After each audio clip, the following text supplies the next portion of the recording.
Vamos a dar inicio con los temas de la Cátedra de Ginecología.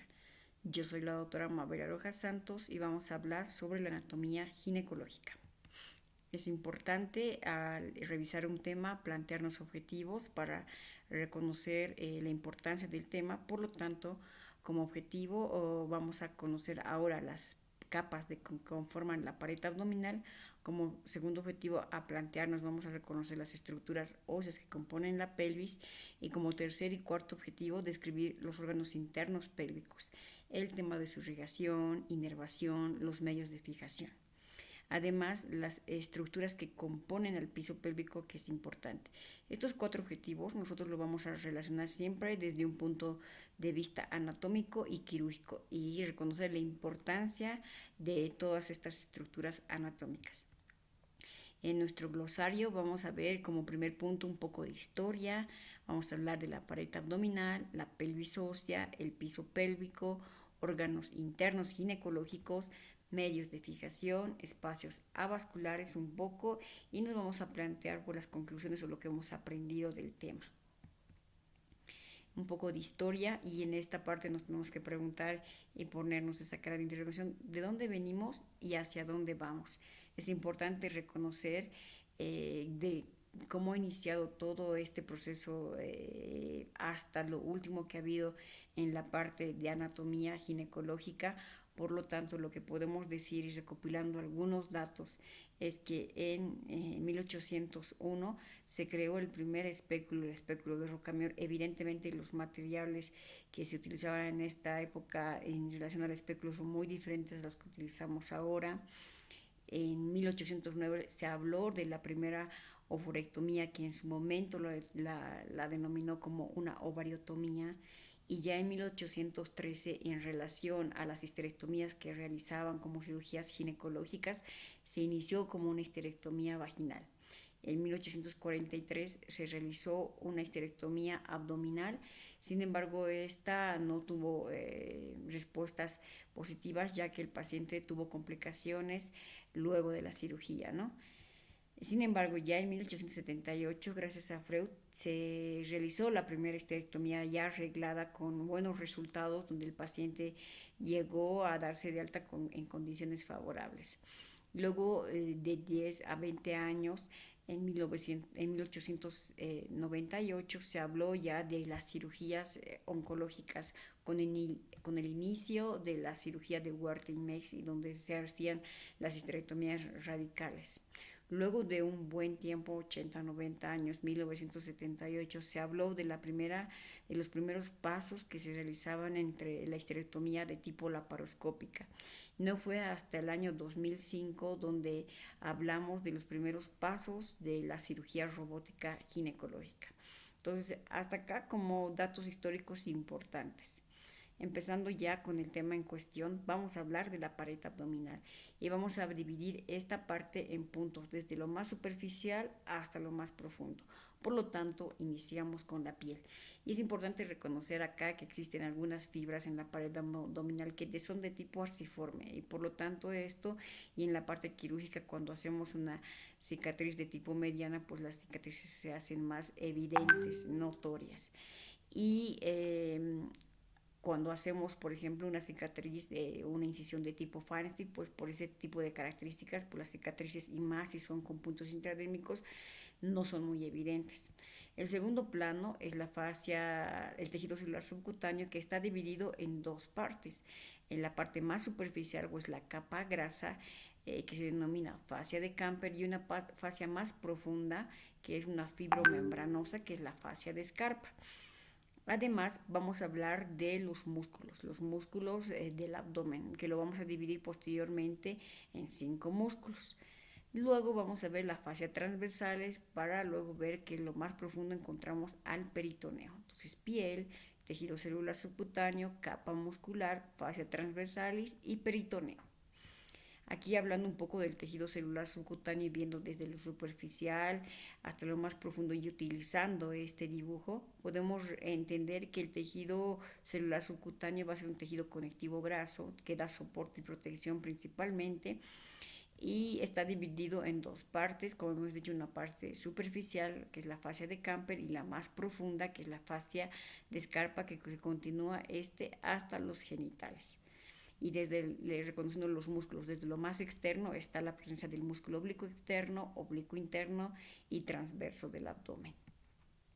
Aquí el plano muscular lo hemos dividido en dos grupos. El primer grupo está compuesto por dos músculos, el recto del abdomen y el piramidal, que estos son los músculos longitudinales, y los tres músculos que son verticales o laterales están compuestos por el oblicuo externo, oblicuo interno y en lo más profundo el músculo transverso del abdomen. ¿Ya? Iniciamos con el primer músculo. Reconocemos que el origen del músculo recto del abdomen va a estar entre el esternón, los cartílagos costales quinto a séptimo, y la inserción va a ser en el pubis, como podemos ver en la fotografía de color verde. El músculo piramidal, el origen es un músculo pequeño, su origen podemos ver que está en el pubis y la inserción es en la línea alba. Reconociendo algunas variables anatómicas, podemos reconocer que este músculo pequeño se puede encontrar de manera bilateral en un 80% de nuestros pacientes. Sin embargo, existe un porcentaje bajo donde solamente podemos encontrar en un lado la presencia de este músculo. Continuando con el tercer músculo, desde lo más externo hasta lo más interno, encontramos el oblicuo externo del abdomen. El origen de estos tres músculos, nos vamos a acordar, siempre van a ser a nivel de los cartílagos costales, y en general la inserción siempre va a estar en la línea alba. Estos músculos van a venir de posterior a anterior. En este caso, el origen costillas, cartílagos costales quinta a doceava, y la inserción cresta ilíaca, línea alba y pubis. Como cuarto músculo encontramos el músculo oblicuo interno, el origen cresta ilíaca, fascia toracolumbar, ligamento inguinal, y la inserción línea alba, costillas octava, cartílago costal octavo a doceavo. Y el músculo más interno, el músculo transverso abdominal, el origen cartílagos costales séptimo a doceavo. En este caso el músculo se dirige de posterior a anterior, toca la fascia toracolumbar, cresta ilíaca y el ligamento inguinal, y la inserción en la línea alba. Y acá vamos a hablar de un aspecto importante, y principalmente dentro de la parte quirúrgica, que es la presencia de los rectos del abdomen o la vaina de los rectos. Y acá vamos a hablar de una parte importante, que es reconocer la presencia de la línea arqueada, que esta está ubicada a nivel del orificio umbilical hasta la sínfisis del pubis. Se encuentra como unos 3-4 centímetros por debajo de la línea umbilical.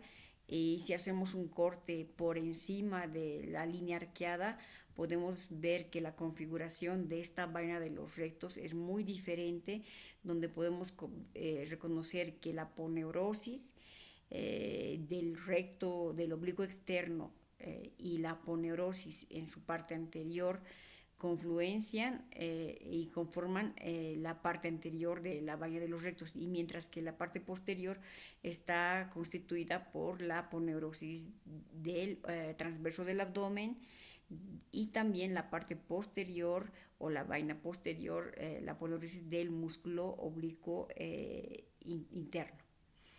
Si hacemos un corte a nivel por debajo de la línea arqueada, podemos ver que la anatomía cambia, por lo que reconocemos y vemos en las imágenes que la aponeurosis del oblicuo externo, el oblicuo interno y el músculo transverso, ambos confluyen por delante del músculo recto abdominal, y por detrás solo vamos a ver a dos estructuras, la fascia transversalis, que la vemos en la fotografía de un color más morado, y el peritoneo parietal directamente. Esto es importante dentro del punto de vista de las incisiones que realizamos en el momento de nuestras cirugías.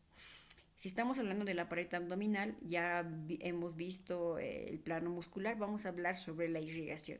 Y reconocemos que en la irrigación se divide en dos partes, uno superficial y uno profundo. En la parte superficial podemos reconocer que está irrigado por 4 vasos importantes, que en algún momento de la cirugía, principalmente laparoscópica, estos empiezan a sangrar. Entonces es importante dónde van, dónde ha sido su origen en relación a estos vasos, ¿no? Encontramos en la parte superficial el músculo, la arteria musculofrénica, que es rama de la mamaria interna, la epigástrica superficial, la circunfleja superficial y la pudenda externa.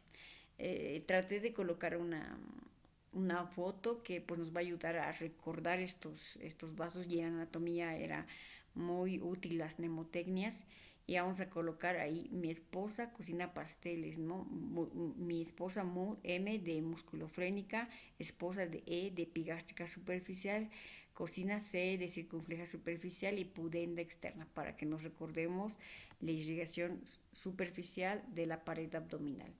Y en la parte profunda podemos reconocer tres vasos importantes: la epigástrica superior, ya no superficial, la epigástrica inferior y la circunfleja profunda. Este primer vaso es rama de la mamaria interna, y los dos últimos vasos de la ilíaca externa. Para recordarnos y conocer y recordar esta diapositiva, vamos a colocarnos la mnemotécnica de SIC profunda, que significa S y EI, pues sabemos que es epigástrica superior, inferior, y C de circunfleja pero profunda.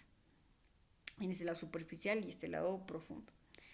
Continuando con la inervación de la pared abdominal, es importante reconocer que la pared abdominal está inervado por nervios intercostales y subcostales. Los intercostales desde la T12 hasta la 11 y los subcostales de la T12. Todos estos nervios, como vemos en la fotografía, van a atravesar la pared muscular, llegan hasta el tejido celular subcutáneo, y a veces cuando se hacen las incisiones en alguna cirugía podemos lesionar alguno de estos nervios, y es por eso que en el postoperatorio alguno de los pacientes siente analgesia, o nos puede decir que no siente esa parte, ¿no? Por la aparentemente lesión de este tipo de nervios.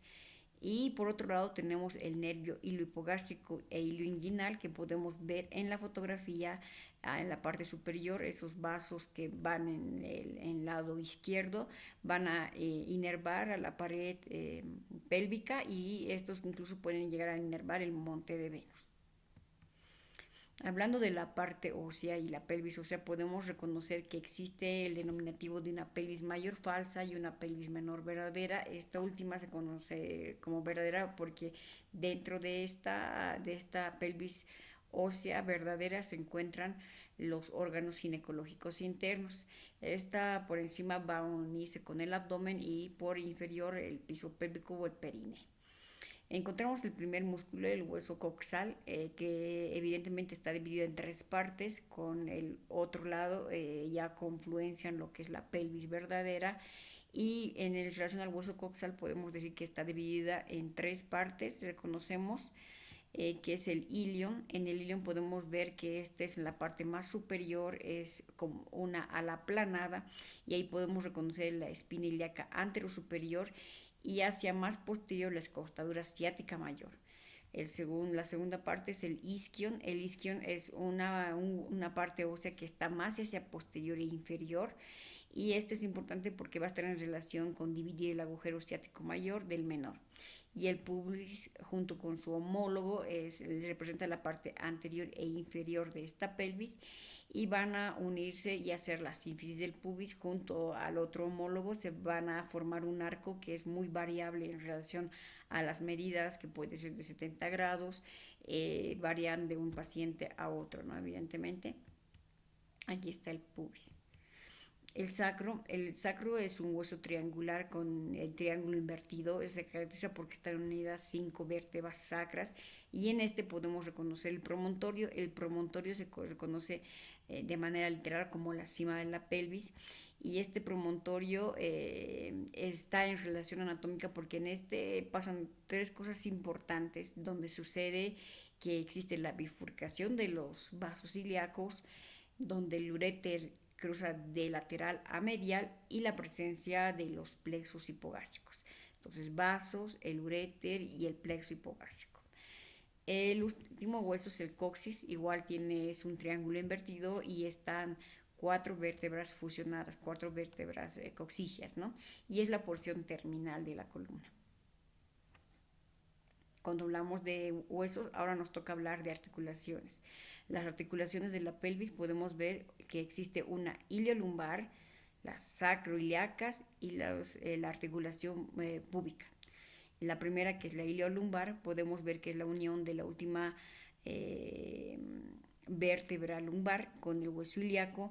Esta es una articulación más de tipo sínfisis, por lo tanto no va a tener mucha movilidad. Está reforzado por ligamentos anteriores y posteriores.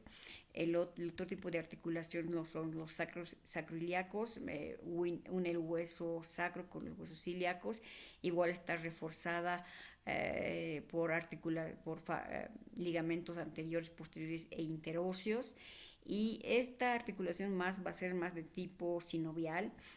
Y la última articulación, como ya habíamos hablado, es la púbica, que está reforzada por fascias superiores e inferiores, ¿no? Formando ese ángulo que habíamos dicho de 70 grados, que aquí está en la fotografía. Ligamentos. Los ligamentos de la pelvis, hay dos importantes ligamentos que hay que reconocer. El primero es el sacroespinoso. El sacroespinoso, como lo hemos pintado de color amarillo, tiene una forma triangular. Vemos que la base es el sacro y el vértice es la espina ciática. En acá es bien importante porque vamos a empezar a hablar de los agujeros, que este ligamento va a dividir en agujero ciático mayor y menor. El sacro tuberoso, y en la fotografía se ve un poco más posterior, vamos a tratar de dibujarlo. Tiene una forma triangular igual.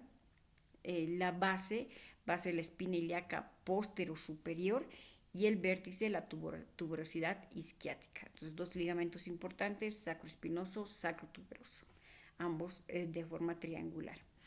¿Cuál es la importancia? Como les había dicho, es reconocer que existe, gracias a estos ligamentos, la división de un agujero ciático mayor y el agujero ciático menor. Por el primero, que hemos colocado de color amarillo, pasa el músculo piriforme, el nervio ciático, nervio cutáneo femoral posterior, el nervio obturador, además del nervio o los vasos glúteos y hipodendos internos. Mientras por el agujero ciático menor pasa el tendón y el nervio obturador interno y nervios y vasos pudendos internos, ¿no? Piso pélvico como cuarto punto, y cuando hablamos de esta parte es importante reconocer el tema de los músculos, y vamos a dividirlo en 4 partes.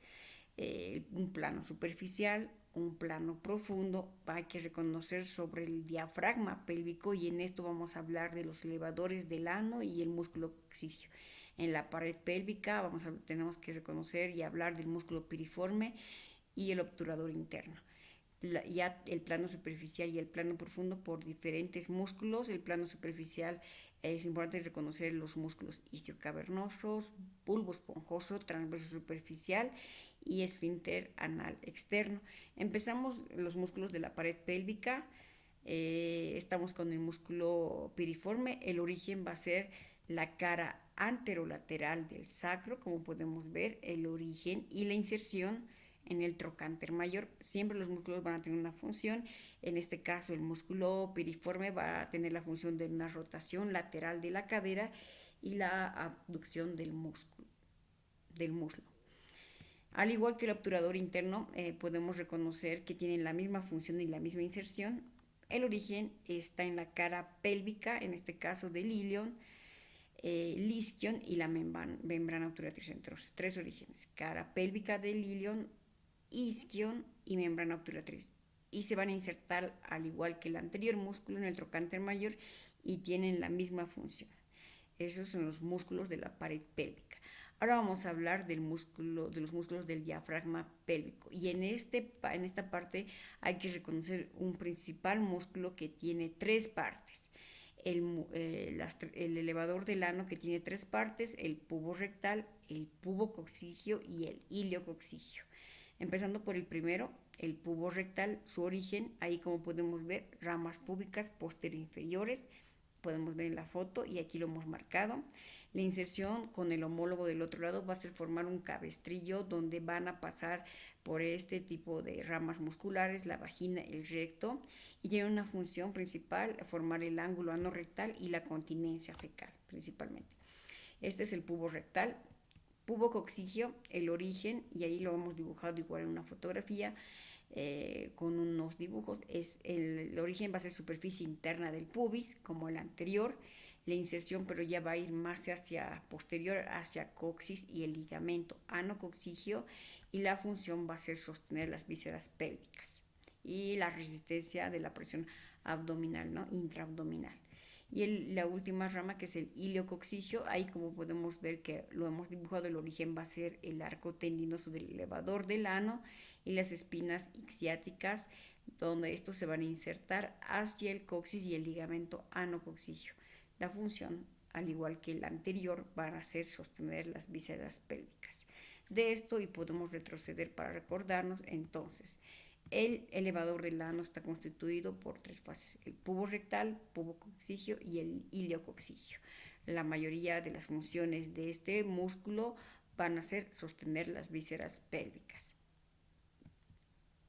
Los músculos del diafragma pélvico, además del elevador del ano, encontramos este músculo que es el músculo coxigeo. Entonces ya estamos con dos músculos. El origen, como hemos visto en la fotografía, espina ciática, que vemos acá en la fotografía, y la inserción, borde lateral del coxis. Como es un músculo coxigeo, nos acordamos que es el origen, espina ciática, y se inserta en el borde lateral del coxis y sacro. La función va a ser sostener las vísceras pélvicas y flexiona el coxis. Hemos acabado con los músculos del diafragma pélvico para entrar a los músculos del plano superficial. Aquí reconocemos dos músculos. Voy a adelantarme a nombrar el primero y el segundo, el isquio cavernoso, y aquí podemos ver el bulbo esponjoso. El isquio cavernoso, su origen va a estar en la tuberosidad isquiática, por eso dice isquio cavernoso, tuberosidad isquiática, y la inserción, pilar del clítoris. Pilar del clítoris. La función va a ser la erección del clítoris. El bulbo esponjoso, podemos ver, y lo hemos dibujado igual con esta línea, el origen cuerpo perineal, la inserción arco del pubis desde anterior, fascia del cuerpo cavernoso del clítoris. ¿Ya? Esta va a ser, tiene la función de sostiene y fija el cuerpo perineal, ayuda a la erección del clítoris y comprime la glándula vestibular mayor. Entonces, en este plano superficial, dos músculos importantes, reconocemos el isquio cavernoso y el bulbo esponjoso. Entramos con otro tipo de músculos, el músculo transverso superficial del perine. Ahí podemos ver en la fotografía, ya se nota más característico. El origen va a ser tuberosidad isquiática y la inserción al centro tendinoso del perine. Entonces, transverso superficial del perine, que está en plano superficial, origen, tuberosidad isquiática, y la inserción, centro tendinoso del perine. La función, inserción o estabiliza el centro tendinoso del perine. Hasta acá es importante hablar de que tanto la fascia profunda como superficial está dividida por una membrana perineal, que es una capa fibrótica sobre el triángulo, que se inserta sobre el triángulo urogenital, y por su borde lateral está inserto en el arco del pubis y posteriormente está libre. Tiene la función de que a través de esta membrana pasa la uretra y la vagina. Esto se considera el hiato urogenital a través de esta, ¿verdad? Por lo tanto, ya hemos hablado del plano superficial, la membrana que los divide, con el plano profundo, y aquí encontramos en el plano profundo el primer músculo, que es el transverso profundo, ya no superficial. El transverso profundo, el origen, igual que el anterior, cara medial de la rama isquiática, y podemos ver que la inserción igual es en el centro tendinoso del perine. La función va a ser estabilizar el centro tendinoso del perine. Continuando con los músculos del plano profundo, hemos encontrado que existe este transverso profundo y estos músculos ya de tipo uretrales. Mencionándolos, es el esfínter uretral externo, esfínter uretrovaginal y el compresor de la uretra. Ahí en las fotografías. Entonces, esfínter uretral externo, esfínter uretrovaginal y el compresor de la uretra. Antes de empezar a hablar sobre los ligamentos, es importante reconocer de que evidentemente existen dos tipos de fascia, que histológicamente son condensaciones que están compuestas por colágeno, elastina principalmente. En el primero, esta fascia visceral, como su nombre lo dice, estabiliza y da soporte a los órganos internos de la pelvis, y la fascia parietal es la misma característica de colágeno elastina, pero ayuda o reviste a los músculos de la pelvis, ¿no? Y a partir de esto podemos hablar, ya reconociendo este tipo de fascias, los niveles de Lance. Existen 3 niveles de Lance. El primer nivel es el de tipo 1, se llama también de tipo 1 o suspensión apical. La estructura va a estar en relación a ligamentos y fascias de tipo cardinal y uterosacro. ¿Qué función tienen? Suspender el ápice. Si existe algún defecto en este tipo de fascias, va a existir la presencia de prolapso uterino, prolapso de cúpula vaginal. El nivel del 2, o también llamado nivel de inserción lateral, es la estructura afectada puede ser la fascia pubocervical y la fascia rectovaginal. Como su nombre lo dice, da soporte a la vejiga, al cuello vesical, soporte lateral vaginal. Y evidentemente cuando hay una falla en este tipo de fascias, existe el cistocele y el rectocele. Y el nivel 3 es el nivel también llamado como fusión.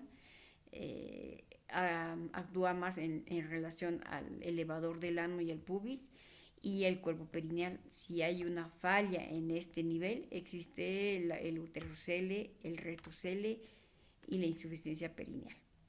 El más importante es el primer y el segundo nivel. Vascularización del piso pélvico.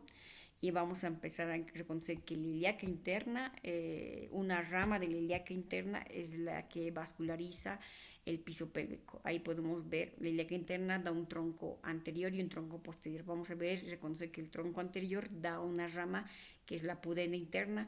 La pudenda interna pasa por el agujero ciático mayor, pasa por el canal de Alcott y da 3 ramas que vascularizan el piso pélvico: el dorsal del clítoris, el perineal y el rectal. Entonces el piso pélvico está inervado por el tronco anterior, la rama pudenda interna que deriva de la ilíaca interna. La inervación está dado por una inervación más sensorial y otro más motor. Hablamos el nervio pudendo, que deriva de los nervios del plexo sacro S2, S4. Estos van en dirección con la misma característica de la pudenda interna, pero la inervación da 3 ramas, al igual que la pudenda: la dorsal del clítoris, la perineal y la rectal. Aquí está, dorsal, perineal y rectal, lo mismo que en los vasos. El nervio linguinal o el iliopogástrico, como habíamos dicho igual en la anterior fotografía, de la inervación de la pared abdominal, proviene de la T12 y L1 y es un rama más sensorial. Hemos indicado que inerva la pared pélvica y estos se dirigen hasta principalmente dar la inervación al monte de Venus. Bueno, es importante reconocer y como dar una pausa a la parte teórica y anatómica, que a veces es recordar fotografías, estructuras, nombres, hacernos de mnemotecnia. Recordar que la anatomía nos pueden describir como la foto de este perrito en la mano izquierda, pero sin embargo en el momento de la cirugía podemos ver al mismo perrito con las diferentes características, ¿no? Y cada cirujano ve que las estructuras tienen muchas variantes. Lo importante es sí evidentemente reconocer de que existen estos vasos también, pero hay que reconocer que todos estos pueden tener variaciones. Y en el momento de estudiar anatomía, pues cuando te sientas triste y no recuerdes muchas ramas, vasos o inserciones, recuerda que la sonrisa de la vértebra C6 está apoyándote todos los días para que tengas unos momentos felices y trates de recordar todo este tema, ¿no? Entonces, continuando, ya viendo estos dibujos que nos alegran el tema, vamos a hablar sobre las vísceras pélvicas. Estamos en el 5.º punto, tenemos un 6º y 7º punto más y ahí concluye el tema. Las vísceras pélvicas, tenemos que hablar de la vejiga. La vejiga ahí está pintado en color verde, es un órgano muscular hueco que el contenido puede ser hasta de 50 ml. Cuando está llena, esta se puede incluso palpar, incluso percutir, produce un dolor a la paciente cuando vemos que la vejiga está llena, y cuando está vacía está por detrás de la sínfisis del pubis, ¿no? Esa es la ubicación. Podemos hablar que esta está dividida en la parte superior como una cúpula y la base es más inferior. Reconocer que existe la evidencia del trígono vesical. El trígono vesical está constituido, como en la fotografía vemos, en la parte de los orificios ureterales, y la punta del trígono va a ser el orificio uretral. En medio de los dos orificios ureterales existe la presencia de la cresta interureteral, que cuando la vejiga está vacía puede medir aproximadamente 3 centímetros. Histológicamente hay que reconocer que la vejiga tiene igual 3 capas: una muscular, una mucosa, que es la más interna, muscular, y una adventicia. El uréter es importante, es una estructura muscular retroperitoneal. Reconocemos que en el retroperitoneo, uno al hacer la disección en la parte oncológica, trata de identificar siempre al uréter cuando está diseccionando el retroperitoneo. La longitud de este aproximadamente entre 25 y 30 centímetros. El lumen es de 3 a 4 milímetros. Es importante reconocer en que existe, el uréter tiene 3 estrechamientos fisiológicos, no son patológicos, son fisiológicos. El primer estrechamiento, ahí podemos ver en las fotografías, número 1, dice en la unión ureteropélvica. Ureteropélvica a nivel de los cruces de los vasos ilíacos también es un estrechamiento fisiológico, y en la unión uretrovesical. ¿Ya? Entonces arriba, en la pelvis, en la ureteropélvica, los cruces de los vasos ilíacos, y en la unión uretrovesical. Esos son los estrechamientos fisiológicos donde el lumen puede variar, ¿no? Ahora, la parte de las cirugías ginecológicas, el uréter es una de las áreas donde más existe la lesión, por eso incluso se ha escrito zonas de lesión. La primera zona va a estar del uréter dividida entre el ligamento infundíbulo pélvico hasta el cruce de las arterias uterinas. Esa es la primera zona. Y donde se va a producir un tipo de lesión a nivel de la ligadura del infundíbulo pélvico. Cuando se hace las histerectomías, ya sean principalmente sin preservación de los ovarios, se liga el ligamento infundíbulo pélvico, y al ligar este ligamento infundíbulo pélvico, como podemos ver en la fotografía, este ligamento pasa hacia lateral del uréter. Entonces, ligar a podemos lesionar el uréter a este nivel. Entonces, existe evidentemente varios casos donde se ha ligado, en este caso es una razón para tener la característica y cuidado a nivel de esta ubicación del uréter. En la otra área, otra zona donde evidentemente existen las lesiones, es en el cruce de las arterias uterinas. La arteria uterina cruza transversal o por encima del uréter. Entonces, al tratar de ligar y hacer el punto en el momento de las esterectomías de la arteria uterina, puedes lesionar el uréter, ¿no? Por la ubicación. Y la tercera área de lesión, la más pequeña evidentemente, es cuando el uréter ingresa hacia la vejiga. Evidentemente en las cirugías oncológicas se identifica el ligamento cardinal, y en esta área pues pasa muy estrechamente el uréter en la inserción con la vejiga, y puede ser una de las áreas también al tomar un parte del parametrio o identificar donde puedes lesionar al uréter. El útero es un órgano muscular hueco, está ubicado en la pelvis menor. Pues las dimensiones pueden variar de una paciente a otra y depende mucho de la edad de la misma. Generalmente mide de 7.5 por 5 y 2 de grosor, aproximadamente pesa 90 gramos. Es importante reconocer que está dividido en 4 partes: un fondo, un cuerpo, un istmo y el cérvix como tal propiamente dicho. Histológicamente está constituido por 3 capas, desde interno a externo, el endometrio, miometrio y la serosa. El cervix es una estructura cilíndrica y que une la cavidad endometrial con la vaginal. Entonces aquí podemos hablar de los orificios cervicales. El orificio cervical interno une al cervix con la cavidad endometrial y el orificio cervical externo lo une con la vagina. Histológicamente este va a estar constituido por colágeno, elastina y muy poco músculo liso. Eso es importante. Importante reconocer histológicamente además que en el canal endocervical, en el endocervix, el epitelio es columnar y en el exocervix es el plano estratificado no creatinizado. Entre ambos existe la zona de transición, donde en este espacio va a ser más confluente de que existan evidentemente algunos cambios displásticos cervicales. La vagina es un conducto fibromuscular hueco.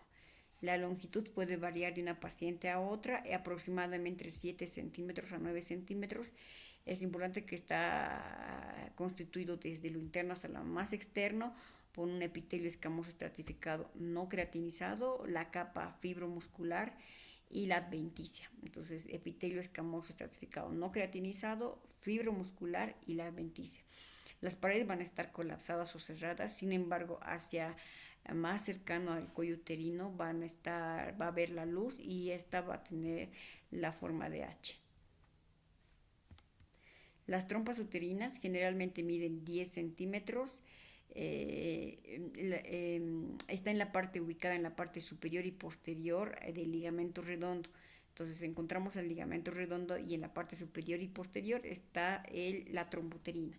Tiene 4 partes, podemos ver desde lo más interno hasta lo más externo, la parte de unión hacia el útero, que es la intersticial, la parte ísmica, donde el orificio o el lumen va a estar más disminuido en relación a una parte más abombada, que es la ampolla, y la última parte que está en unión o una estrecha relación con el ovario, que es la fimbrial, intersticial, ísmico, ampular y fimbrial. El ovario está sujeto hacia, obviamente, ligamentos que unen la pelvis y el útero, ubicado en una fosita, se denomina la fosita de Waldeyer. Entre sus medidas podemos ver que esta mide 3 por 2 por 1 centímetro. Histológicamente reconocemos que está compuesta por una corteza externa, que es de epitelio cúbico, y una médula donde pasan tejido conectivo, vasos y músculo liso. La primera es la corteza externa, ahí podemos ver la característica de los óvulos y el crecimiento y desarrollo de estas mismas. Medios de fijación, y ya estamos en el punto 6, y sostén del útero. Aquí vamos a hablar de los ligamentos. El primer ligamento que vamos a nombrar es el ligamento útero-sacro, que como su nombre lo dice, mide al útero con el hueso sacro.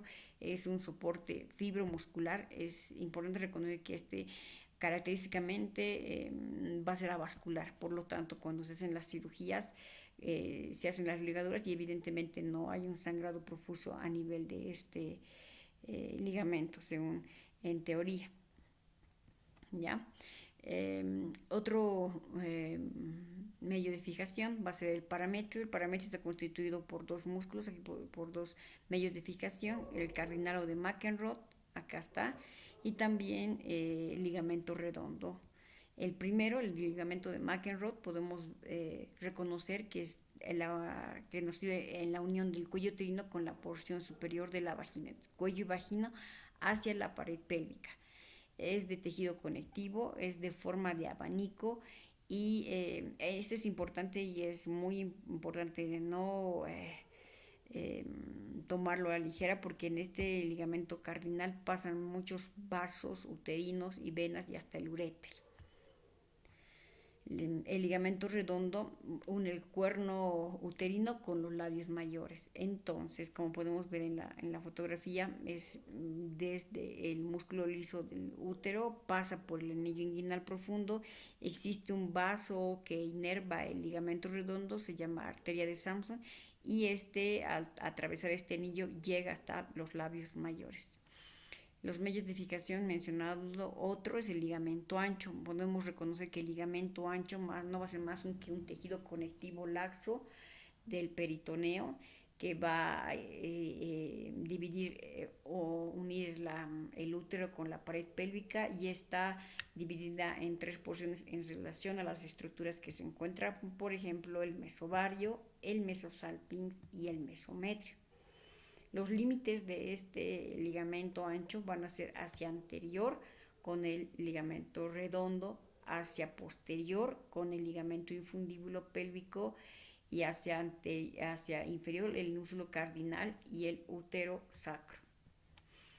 Otros medios de fijación que tenemos que reconocer es el músculo infundíbulo pélvico. En realidad este no es un ligamento en realidad como tal, porque es un vaso, es un conducto vascular muy importante, porque a través de este pasan los vasos ováricos. Podemos ver en la fotografía es este, y como habíamos reconocido en la anterior vez, si se lesiona o se hace se secciona este ligamento al momento de hacer la histerectomía sin preservación de ovarios, puede dañar el uréter.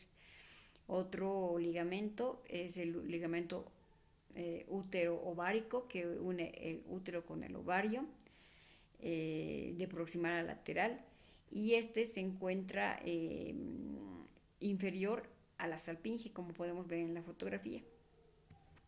Aquí está, hacia inferior de la salpinge.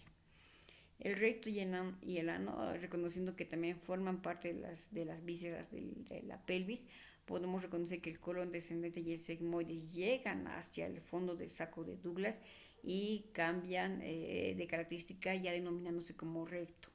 Descansa, por lo tanto, en los músculos elevadores del ano y el ano y el vaginal posterior. Este está constituido histológicamente por el esfínter anal interno y el esfínter anal externo. El primero es un músculo liso involuntario y el esfínter anal externo es un músculo esquelético voluntario. La vascularización de la pelvis, reconocemos que la ilíaca abdominal a nivel de la L4 se divide en las arterias ilíacas comunes. En el promontorio, estas ilíacas comunes, derecha o izquierda, se dividen en ilíaca interna y externa. La ilíaca externa, a lo largo del músculo psoas, cuando descansa sobre este músculo, está desprovista de ramos, pero ya cuando pasa el ligamento inguinal da dos ramas, que habíamos descrito estos en la vascularización de la pared pélvica.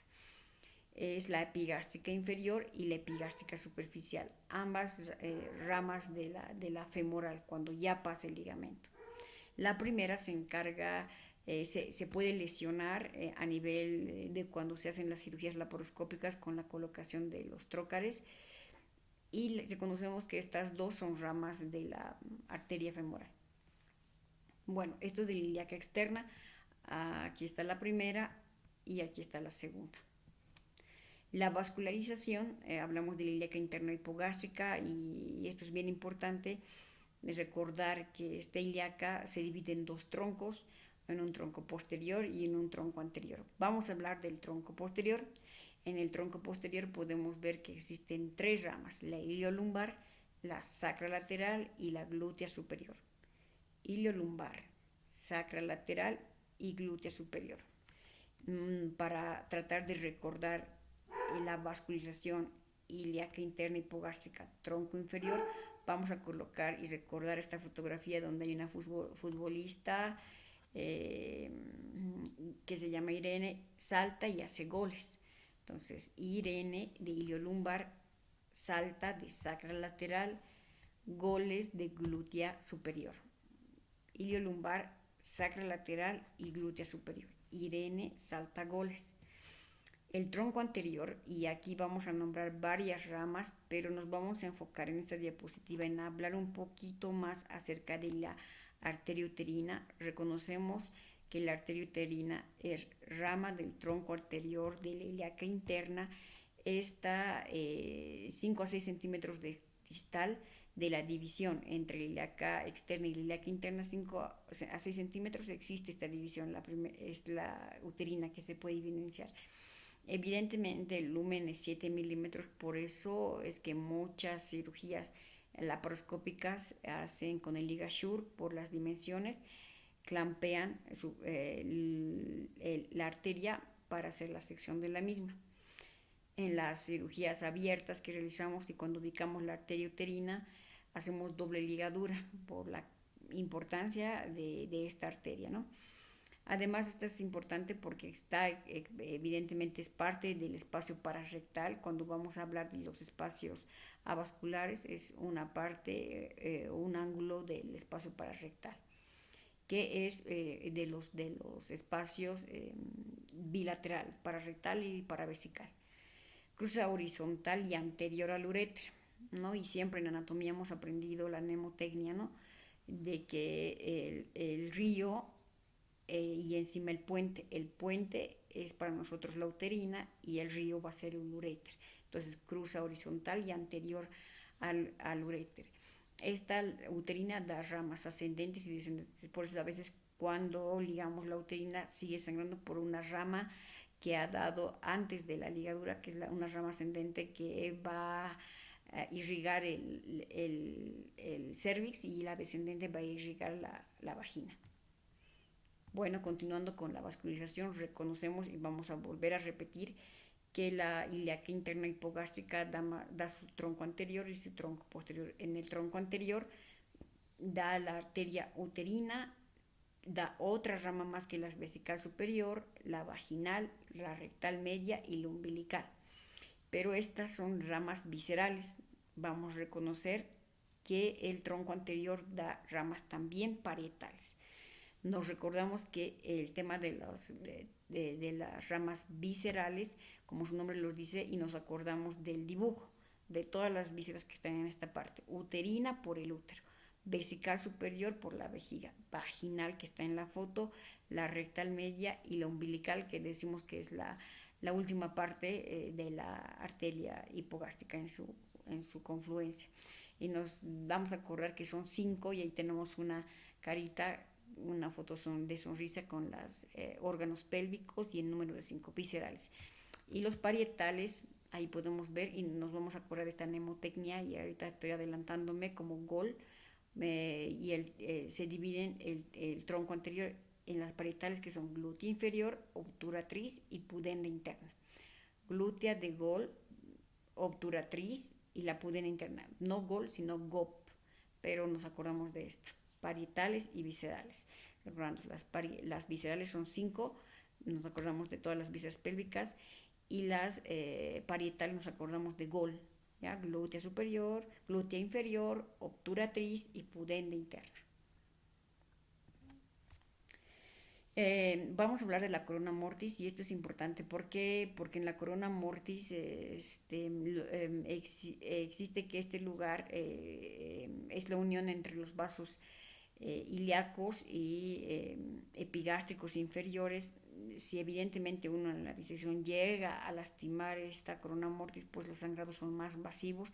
Existen muchas variantes anatómicas de la corona mortis, y incluso se evidencia si es que es la unión de una vena con vena o una arteria con una vena, ¿no? Por eso es que cuando existen los sangrados, pues los sangrados son muy incontrolables, la corona mortis. La vascularización, no todos los vasos que irrigan a los órganos pélvicos o a las estructuras pélvicas van a venir de la arteria hipogástrica. También existen otros, como la arteria ovárica, que no proviene precisamente de las ilíacas. Esta proviene directamente de la aorta abdominal. En su trayecto, esta incluso va a dar ramos ureterales, que son delgados, y ramos uterinos. La arteria ovárica va a llegar hasta irrigar las trompas de falopio y el ovario, por eso es la arteria ovárica. Hemos dicho que esta está en el ligamento infundíbulo pélvico. Bueno, otra arteria que es la porción o la rama terminal de la aorta abdominal, que podemos ver en la foto, es la arteria sacra media. Es una rama impar, está en la cara posterior de la aorta abdominal, y da ramas parietales a nivel del sacro. El drenaje venoso, entonces reconocemos ya para el drenaje venoso que las vísceras pélvicas, las paredes de la pelvis llegan a la ilíaca interna, van a confluir hacia los miembros inferiores, llegan hacia la ilíaca externa, luego la ilíaca común para luego irse a la cava inferior. Aquí es importante reconocer que cambia tanto en el lado derecho como en el lado izquierdo. En el lado derecho van a ir a confluir a la vena cava inferior y en el lado izquierdo van a confluir en la vena renal izquierda. Inervación. La inervación está constituido por dos plexos con fibras simpáticas, parasimpáticas, que es el plexo hipogástrico superior. En el plexo hipogástrico superior vamos a reconocer el nervio presacro, fibras sensitivas, simpáticas, fibras aferentes sensoriales.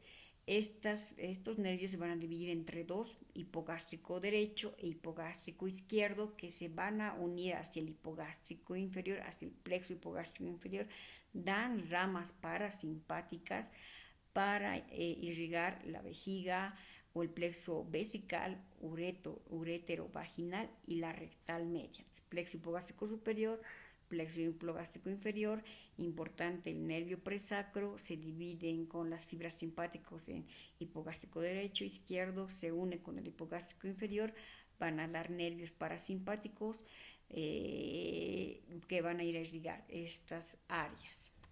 Ahí podemos ver el superior y el inferior. Espacios avasculares.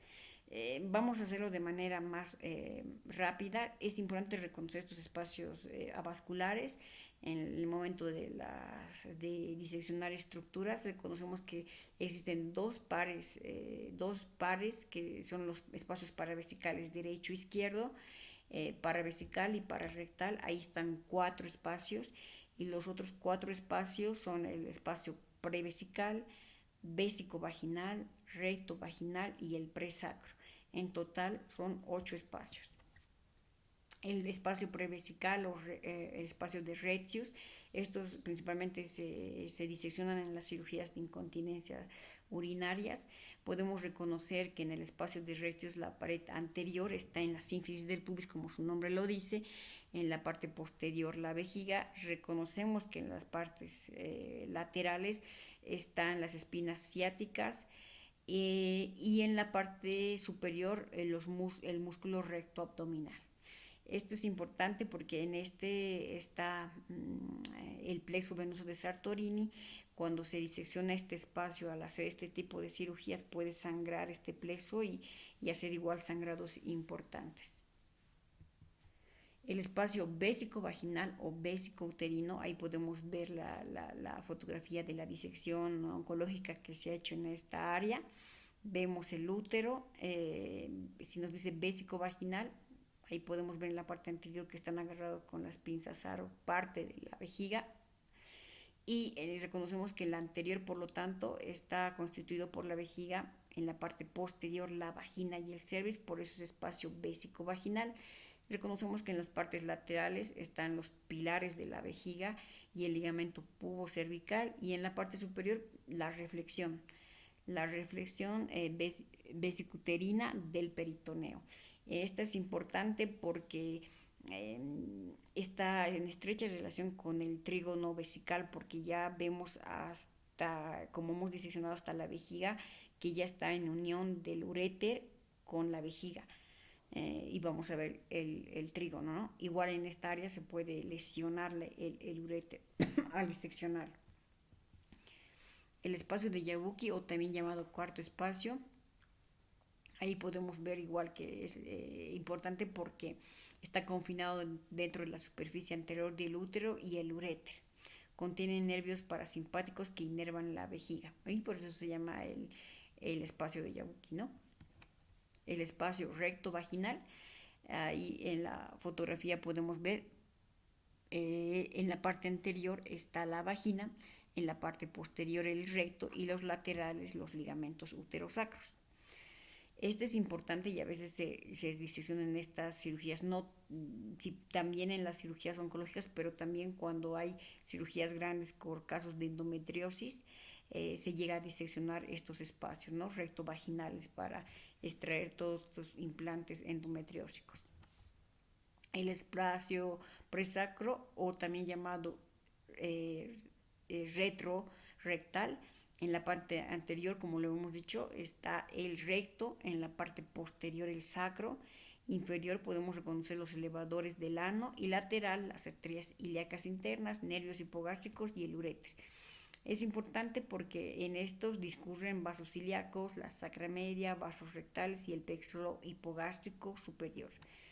Los espacios que hemos dicho, los más reconocidos en el momento de hacer la disección de las cirugías oncológicas, los paravesicales y pararrectales. El espacio paravesical, reconocemos que anteriormente está el pubis, posteriormente o hacia la región medial están los pilares vesicales, superiormente los ligamentos umbilicales, lateralmente el obturador interno y elevador del ano, e inferiormente la fascia pubocervical y el elevador del ano.